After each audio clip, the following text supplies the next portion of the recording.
Hello friends, civil examiner में आपका स्वागत है। आज का करंट अफेयर का वीडियो हम लेकर आ रहे हैं। अगर आपने हमारे चैनल को सब्सक्राइब नहीं किया हो तो कृपया करके हमारे चैनल को सब्सक्राइब कर लें, ताकि जब भी हम ऐसी कोई वीडियो बनाएं आप तक नोटिफिकेशन पहले पहुंच सके। तो चलते हैं बिना किसी देरी के। अभी एक न्यूज़ आ रही है, 6 cattle die of lumpy skin disease in Shivamogga. तो हम इसमें वैसे जो न्यूज़ में इंपॉर्टेंट ये है कि लंपी स्किन डिजीज़ है क्या। लंपी स्किन डिजीज़ एक तरह का वायरल इन्फेक्शन है जो ज़्यादातर कैटल्स में पाया जाता है।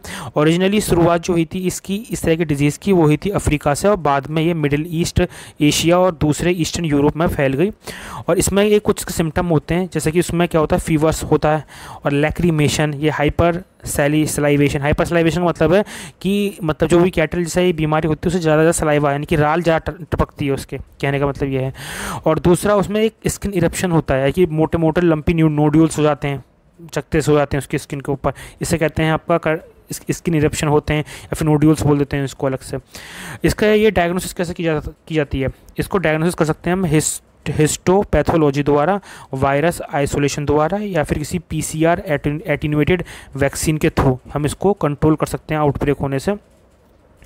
लंपी स्किन डिजीज़ एक तरह की हम इसे कह सकते हैं इन्फेक्शियस डिजीज़ है और इरप्टिव भी है, और इसकी वजह से आपकी जो गाय है, जो भी कैटल है, उसकी मौत हो सकती है, यानी कि ये फैटल डिजीज़ है, ठीक है ना।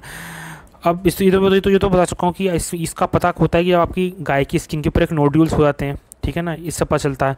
और दूसरा कि इस कहा जाता है कि ये 1970s में ये फैल गई थी पूरे अफ्रीका, सब सहारन अफ्रीका। शुरुआत वेस्टर्न अफ्रीका से हुई थी, बाद में 1970 आते आते ये आपके बाकी के बचे हुए नॉर्थ वेस्ट अफ्रीका में, सब सहारन अफ्रीका में ये फैल चुकी थी, ठीक है। आगे चलते हैं। अभी क्या है कि वर्ल्ड वाइल्ड लाइफ फंड ने, WWF बोलते हैं इसको, इनका एक इनिशिएटिव है, इन्होंने लॉन्च किया है, इनिशिएटिव है रिगार्डिंग बायोडाइवर्सिटी, वो लॉन्च किया है विजयवाड़ा में। आई थिंक कल की न्यूज़ है। अब इन्होंने क्या है कि जो ये तुम्हारी ये डेट थी अक्टूबर 2 से लेकर अक्टूबर 8, इस वीक को इन्होंने वाइल्ड लाइफ वीक घोषित किया है। और इन्होंने इसके साथ साथ विजयवाड़ा में एक इनिशिएटिव लॉन्च किया है, इसका नाम रखा है इन्होंने विजयवाड़ा सिटीजन फॉर बायोडाइवर्सिटी, ठीक है ना। वैसे क्वेश्चन जो बनेगा ये बनेगा, विजयवाड़ा सिटीजन फॉर डाइवर्सिटी किसने लॉन्च किया, तो इसको याद रखना, WWF world wild life fund ने, ठीक है ना, इसकी फुल फॉर्म ये है। और ये जो वहाँ का लोकल स्टेट फॉरेस्ट डिपार्टमेंट है उसके साथ कोऑर्डिनेट कर ये लॉन्च किया इन्होंने इनिशिएटिव। तो ठीक है, इसके लिए इतना ही।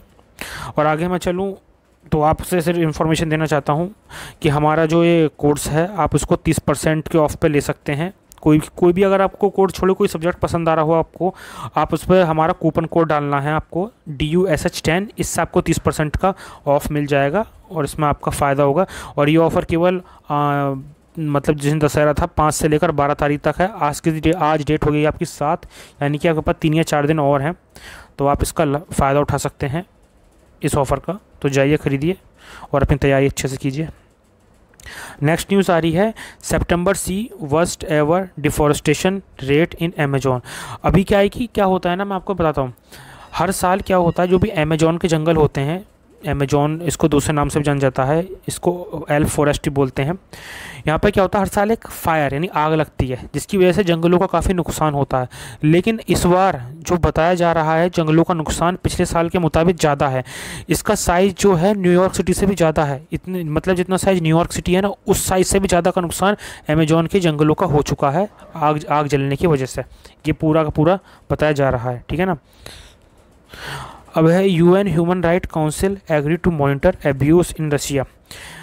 आजकल क्या है ना, ह्यूमन राइट काउंसिल में रिजोल्यूशंस पास हो रहे हैं। पिछली कल मैंने एक न्यूज़ कवर की थी कि चाइना के जिंगजियान और श्रीलंका में इनमें पास होना था रिजोल्यूशन, लेकिन इन दोनों का नहीं हो पाया पास। लेकिन जो रशिया का अगेंस्ट जो पाना था ह्यूमन राइट अब्यूज़ के लिए, उसका वो रिजोल्यूशन पास हो चुका है। इनमें 47 मेंबर हैं, जिन्होंने 17 ने वोट किया फेवर में और 6 ने अगेंस्ट में, और 24 मेंबर ने इसको एब्सटेन किया। और ये रिजोल्यूशन जो होता है ये इस तरह का पहला रिजोल्यूशन है जो आपकी किसी एक परमानेंट मेंबर के अगेंस्ट चलाया जा रहा है।